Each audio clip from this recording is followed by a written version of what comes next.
Today we're making homemade Sazon seasoning.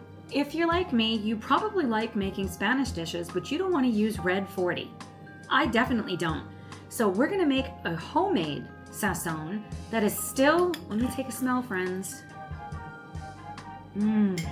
Flavorful, really gonna turn our Spanish dishes into the authentic flavor. So let me run through the quick ingredients we're gonna need and let's get started. Here are the ingredients we will be using today. Be sure to go to my website and print the recipe.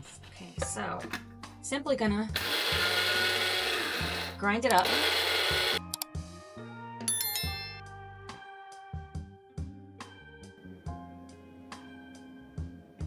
Perfect.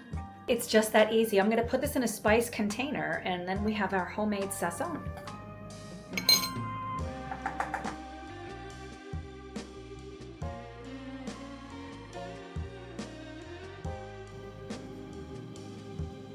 I hope you enjoyed this fast and easy recipe. We're going to be using a lot more of this in the future.